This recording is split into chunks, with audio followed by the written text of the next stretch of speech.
Barrackpore ward number 7 में दूसरा रोजगार मेला 2023 का आयोजन। वजीर आला ममता बनर्जी की हिदायत पर मगरबी बंगाल में बेरोजगारी को कम करने के लिए रोजगार की बढ़ाने के बहुत सारे रास्ते हैं, जिन्हें पूरा करने का सपना को पूरा कर दिखाने के लिए बैरकपुर वार्ड नंबर 7 के काउंसलर जयदीप दास ने बैरकपुर वार्ड नंबर 7 में दूसरा रोजगार मेला 2023 का आयोजन किया, जिसमें 14 प्राइवेट कंपनियों ने नौकरी हासिल करने के लिए 1400 बेरोजगार लड़कियों और लड़कियों का इंटरव्यू लिया। बैरकपुर 7 नंबर वार्ड के काउंसलर जयदीप दास के इस कोशिश से लगाए गए रोजगार मेले से बेरोजगारियों में उम्मीद की किरण दिखाई दे रही है।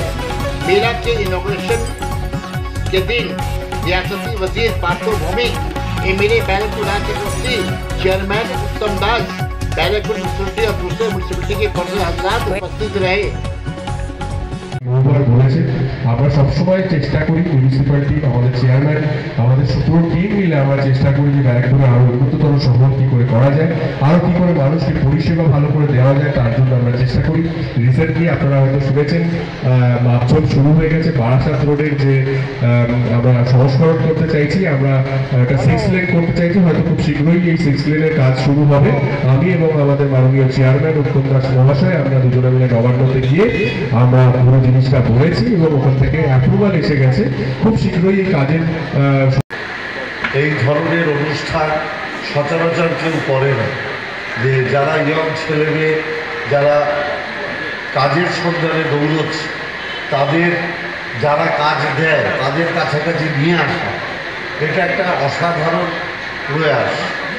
আমি মনে করি আমরা যারা মূলত রাজনীতি করি তাদের প্রথম চিন্তাধারা থাকে কীভাবে সমাজের উপকার করা যায়, তা সেটা এই ধরনের পদ্ধতিতে করা এটা কিন্তু একটা অভাবনীয় ব্যাপার এবং সম্পূর্ণ এক নতুন ধরনের ব্যাপার, যেগুলো সকলকে অনেক অনেক অভিনন্দন, শুভেচ্ছা। বিশেষ করে এখানে আসা ইচ্ছা করে বর্তমানে মূল সমস্যা যেটা, কারণ আমরা যে জায়গায় আছি আমাদের সকাল থেকে যদি 100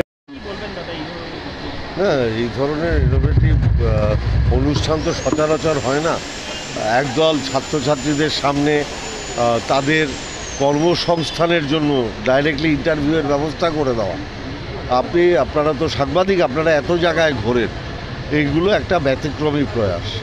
আর যেগুলো ব্যতিক্রমী অসম্ভব ভালো প্রয়াস, এগুলো তাহলে তো এটা জয়দীপকে তো এটা আজকে শুরু করেনি, আগে করেছে।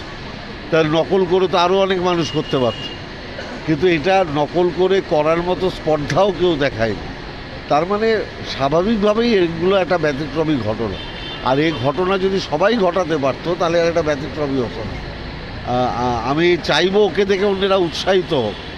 যখন ব্যতিক্রমটা সর্বসাধারণের জন্য হয়ে যাবে তখনই ওর মূল যে লক্ষ্যে এগোচ্ছে জয়দীপ সেটা সার্থক রূপ নেবে। 7 নম্বর ওয়ার্ডের কাউন্সিলর জয়দীপ দাস এ সবসময় একটা নতুন নতুন আইডিয়া নিয়ে ওর ওয়ার্ডে কাজ করে। এর আগে 1 বছর আগে কর্মমেলা হয়েছিল, সেখানে কিন্তু বহু সংস্থা এসেছিলো এবং সেখানে প্রচুর ছেলেমেয়েদের বায়োডাটা জমা পড়েছিল এবং অন স্পট প্রচুর ছেলেমেয়েকে কাজেরও অফার করা হয়েছিল এবং অনেকে কাজকর্ম করে এখনও। তারপরেও খাদ্যমেলা করেছে, সেখানেও আমরা এসেছিলাম এবং দেখেছি নানা জায়গা থেকে নানা রকমের খাবারের স্টল নিয়ে এসে সেখানে বারাকপুরের বাসীকে একটু অন্য ধরনের একটা স্বাদ দেওয়ার চেষ্টা করেছে। তারপরে ও করেছে 7 নম্বর ওয়ার্ডের কাউন্সিলর আমাদের জয়দীপ দাস, যে এই ওয়ার্ডে অনেক ও সিসিটিভি ক্যামেরা লাগিয়েছে নিজের উদ্যোগে এবং ও সবসময় ওয়ার্ডকে আরও কী করে ডেভেলপ করা যায়, এখানকার মানুষকে কী করে আরও ভালো রাখা যায় সেই চেষ্টা কিন্তু সবসময় করে এবং তাই ওর সাথে আমরা সবাই আছি এবং আমাদের মিউনিসিপ্যালিটি এবং আমাদের পুরো কাউন্সিলর এবং আমরা সবাই মিলে আমরা চেষ্টা করি যে আমাদের ব্যারাকপুরকে কী করে আরও সুন্দর রাখা যায়। 350 জনের ওপরে পার্টিসিপেশন অলরেডি রেডি হয়ে গেছে।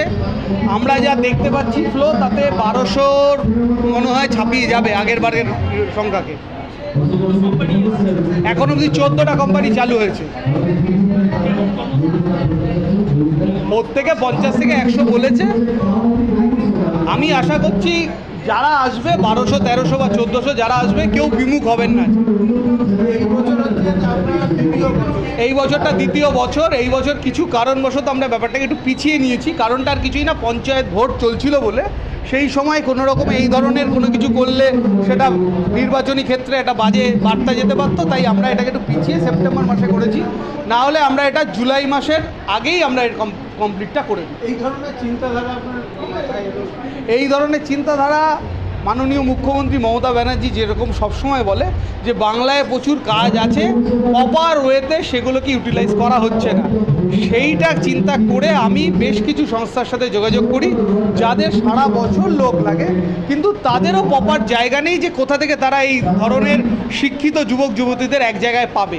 তাই আমি একটি ছাতার চেষ্টা করি যেখানে এক ছাতার তলায় সব ধরনের যুবক যুবতীদের পাওয়া যাবে, সেইভাবে করা হয়। এবং আমার বিধায়ক মাননীয় রাজ চক্রবর্তী এবং মাননীয় মন্ত্রী পার্থ ভৌমিক তারা আমাকে এটা ইন্সপায়ার করে, তাদের কথা এবং আমাদের ব্যারাকপুর পৌরসভার চেয়ারম্যান উত্তম দাস আমাকে সহযোগিতা করে, তার ফলে আজকে এই দ্বিতীয় বছরের কর্মমেলা সাফল্যের সাথে চলছে।